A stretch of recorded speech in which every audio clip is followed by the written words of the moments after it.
శాశ్వతశాల ఇది నా యేసు నివసించెశాల. పరిశుద్ధ గ్రంథంలో నుండి విస్తరించుట, తండ్రి అయినటువంటి దేవుడు మనకిచ్చిన మాట విస్తరించమని ఆజ్ఞాపిస్తున్నాడు. ఎవరి వలె? ప్రియుని వలె, ప్రాణ ప్రియుని వలె దేవుడు ఈ చక్కని మాట మనకు సెలవిస్తున్నాడు. విస్తరించాలి, నా పిల్లలు ఎక్కడున్నా కూడా బహుగా విస్తరించాలని దేవుడు కోరుకుంటున్నాడు. అందుకే ఇక్కడ ఒక మాట మీకు జ్ఞాపకం చేస్తాను. ఏంటంటే నిర్గమకాండం 5వ అధ్యాయం 5వ వచనంలో అక్కడ ఫరో రాజు అంటూ ఉన్నాడు, ఐగుప్తీయులందరూ కూడా అణచబడుతూ ఉన్నారు, ఈ ఇశ్రాయేలీలు లేక హెబ్రీలు బహుగా విస్తరిస్తూ ఉన్నారని ఆయన ఏమంటున్నాడంటే, ఇదిగో ఈ జనము ఇప్పుడు విస్తరించి ఉన్నది. ఎక్కడ చూసినా ఇశ్రాయేలులే, ఎక్కడ చూసినా హెబ్రీలే, ఎక్కడ చూసినా వారే ఉంటూ ఉన్నారు. కాబట్టి వీరిని అణచివేయాలి అనుకున్నాడంట ఆయన. ఏం చేయాలంట? అణచివేయాలనుకున్నాడంట ఇశ్రాయేలును. అణచివేయడానికి ఏం చేశాడు చెప్పండి? వారు విస్తరించకూడదని ఫరో రాజు ఏం చేయాలనుకున్నాడు?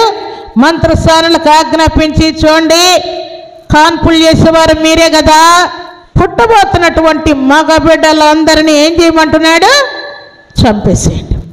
అడ్రస్ లేకుండా వాడు బయటకు వస్తుండగానే గొంతు బిసికి వాడిని చంపేసేయండి అని మంత్రసానులకు ఆజ్ఞాపించారు.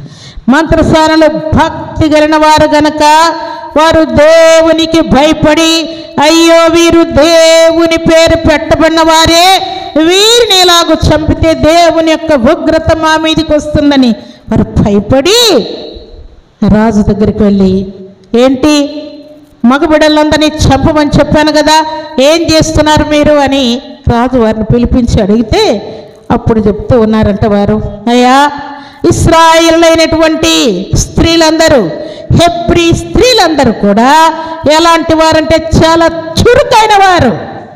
మేము మంత్రసానులమైన మేము వెళ్ళక ముందే వారు కాన్పులయ్యి పక్కకుంటున్నారయ్యా. మేము కాన్పులు చేస్తే మగబిడ్డని గొంతు విసుగు చంపేద్దాం అనుకుంటే మాకంటే ముందే వారు శుభ్రంగా కాన్పులై కూర్చుంటున్నారయ్యా. చాలా చలాకీగా ఉంటారయ్యా, చాలా ధైర్యంగా ఉంటారయ్యా, చాలా చురుకైన వారయ్యా వారు అని రాజుకు వీరు చెప్తూ ఉన్నారు. చివరికి ఆయన విసుగొచ్చి ఆయన ఏం చేస్తున్నా అంటే, చూడండి ప్రియులారా, ఇశ్రాయేలుల మీద అనగా హెబ్రీల మీద పని ఒత్తిడి పెంచండి. పని ఒత్తిడైపోతే అణచబడిన వారై రాగాల పాలై వారు చేస్తారని అనుకొని ఏం చేశారంట చూడండి. ఆ మాట చదువుకుందాం. ఎంత క్లియర్గా దేవుడు వారిని ఆశీర్వదించి విస్తరింపజేస్తూ ఉన్నాడు. నిర్గమకాండం 1వ అధ్యాయం 7వ వచనం, ఇశ్రాయేలీలు బహు సంతానము గలవారై అభివృద్ధి పొంది విస్తరించి అత్యధికముగా ప్రబలిరి, వారున్న ప్రదేశము వారితో నిండి ఉండెను. దేవునికి స్తోత్రములు కలుగునుగాక, దేవునికి మహిమ కలుగునుగాక.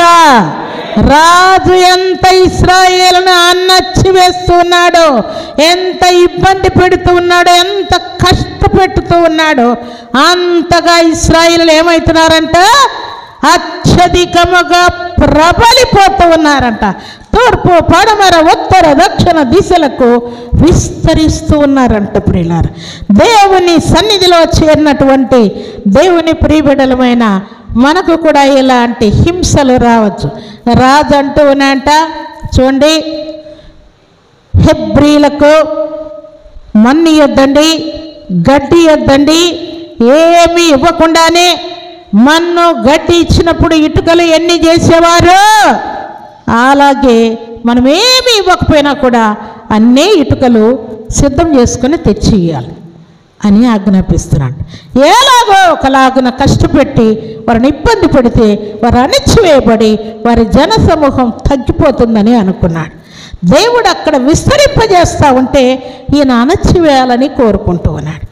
ప్రభు సన్నిధిలో చేరిన ప్రభు బిడ్డలమైన మన జీవితాల్లో కూడా మనల్ని 30 60 100 విస్తరింప చేయాలని దేవుడు కోరుకుంటూ ఉన్నాడు.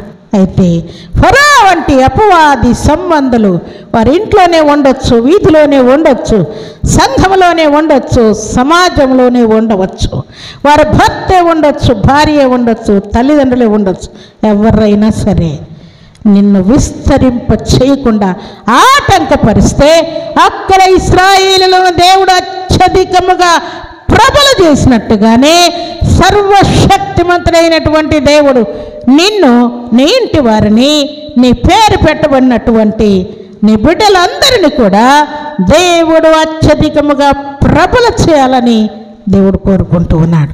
దేవునికి స్తోత్రములు కలుగునుగాక, దేవునికి మహిమ కలుగునుగాక. సర్వశక్తివంతుడైనటువంటి దేవాతి దేవుడు ఈలాగున మనల్ని విస్తరింప చేయాలని దేవుడు కోరుకుంటున్నాడు. విద్యాబుద్ధులు ఇచ్చి, ఉద్యోగం ఇచ్చి, ప్రమోషన్ ఇచ్చి, వివాహం చేసి, సంతానం ఇచ్చి, అన్ని విషయంలో ఆర్థికంగా, మానసికంగా, ఆరోగ్య విషయంలో, అన్ని విషయములలో విస్తరింప చేయాలని దేవుడు కోరుకుంటున్నాడు. దేవుని సంకల్పం ఒక రకం ఉంటే అపవాది యొక్క సంకల్పం ఇంకో రకం ఉంటుంది ప్రియులారు.